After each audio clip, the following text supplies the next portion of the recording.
Hey, salut les Goonies! En cette fin du mois d'octobre, une petite vidéo où nous allons parler d'un canard un peu moins connu, un peu moins Disney, un peu plus terrifiant, mais surtout résolument végétarien. Je veux bien sûr parler du comte Mordicus.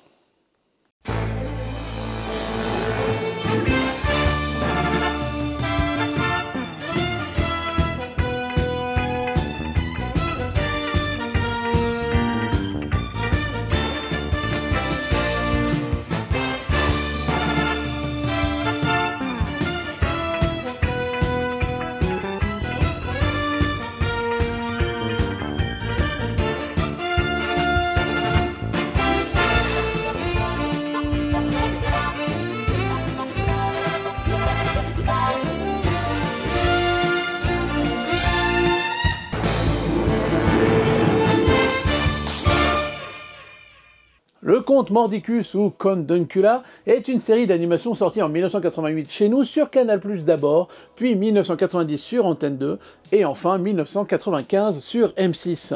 Je me rappelle très bien de ce dessin animé et il fait réellement partie des doudous de mon enfance. Le château Mordicus. C'est l'antre séculaire d'une dynastie de cruels canards vampires, les comtes Mordicus. La légende raconte que ces créatures infernales ne peuvent être détruites que si on leur enfonce un pieu aiguisé dans le cœur ou en les exposant à la lumière du soleil. Mais hélas, certains rites secrets permettent de ramener le vampire à la vie.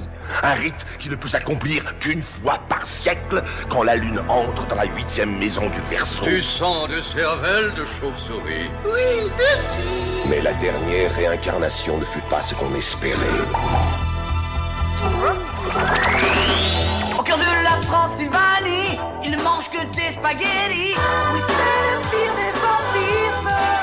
Mordicus. Il ne mange pas de canard, il n'aime que les épinards. De tout cœur végétarien. Mordicus. Vous avez envie de rire, on est tous bons de vampires. C'est un canard canular. Mordicus. Comte Mordicus. Comme le générique vous l'a fait comprendre, nous suivons les aventures du comte Mordicus, un vampire amené à la vie mais dont le rituel a été effectué avec un mauvais ingrédient.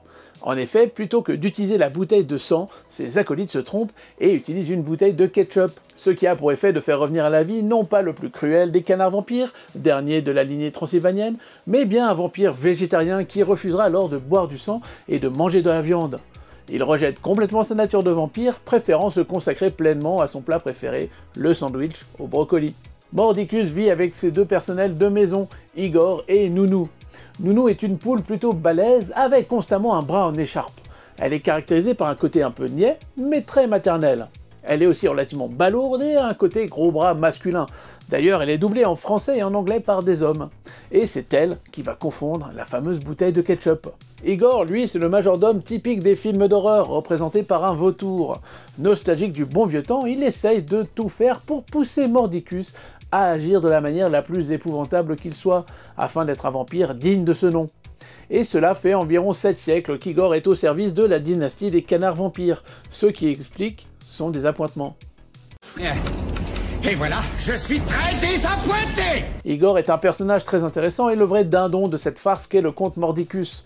Souffrant lorsqu'il entend les mots bénédiction, bonheur, bon, etc., il doit supporter les bons gestes d'un maître à qui, malgré tout, il a donné allégeance, tentant alors subtilement de le faire pencher du côté obscur. Dans une série où le méchant n'est pas si méchant, il faut bien lui donner un méchant, un antagoniste. Et nous le retrouvons à la personne du Dr Von Goosewing, scientifique fou, inventeur et surtout chasseur de vampires, incapable de comprendre que Mordicus est pleinement inoffensif. D'origine allemande, au vu de sa manière de parler, le docteur aurait un assistant du nom d'Heinrich, mais celui-ci n'est jamais vu dans la série.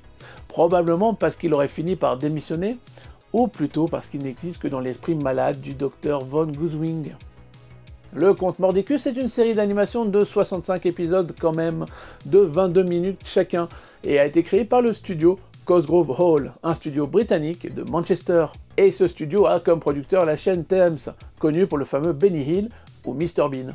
Ce studio était connu pour deux productions, le Comte Mordicus et Danger Mouse, les histoires d'une souris agent secret dont un des ennemis était justement le Comte Mordicus avant de devenir végétarien. Et je vois déjà ce que vous allez me dire, une souris, Un canard? Eh ouais, on dirait foutrement que les amis de chez Cosgrove ont essayé de parodier l'Empire Disney. Mais là où on se rappelle plus de Mordicus que de Danger Mouse, pourtant doublé par Roger Carrel et avec un générique de Lionel Leroy, quand même, c'est que ça arrive quasiment en même temps que la bande à Picsou sur nos chaînes françaises en 1988. Picsou arrivant avec sa panoplie de personnages secondaires, au point que dans nos esprits d'enfants, ceux-ci se mélangent. Mordicus devenant dans nos têtes un spin-off de la bande à Picsou. Arrivé au bon moment, au bon endroit. Il est aussi à noter, bien entendu, que Mordicus est une série très drôle, attachante, avec une belle animation et un côté spooky, très apprécié des enfants des années 90. La série fait aussi la part belle avec un très bon doublage, avec l'ami Patrick Préjean pour la voix de Mordicus, qui est connu pour Tigrou, Gros Minet ou Bayonne dans Toy Story, Jacques Siron en Igor, mais aussi la voix d'Alfred dans Batman, Gripsou et Marcus Brody dans La Dernière Croisade, Francis Lax en Nounou, mais Harrison Ford dans Han Solo ou Sammy dans Scooby-Doo. Et Daniel Strachey, le narrateur, connu pour avoir joué le mari d'Emmanuel dans Emmanuel. Ouais, j'ai conscience que là, on sort un peu de l'univers de la pop culture pour enfants. Et on retrouve diverses voix, comme Alain Flick, première voix de Michelangelo dans les Tortues Ninja, ou même Serge Lorca, juste la voix de Yoda. Bref, une belle brochette de voix pour une série très bien réalisée et très dans l'esprit 90s. Aujourd'hui, une grande partie de la version française, malgré quelques épisodes que vous pourrez trouver ici et là sur YouTube, a disparu. Et vous pouvez néanmoins trouver chez Marvel une quinzaine de comics dédiés aux vampires végétariens, ainsi qu'un jeu vidéo sur Amiga.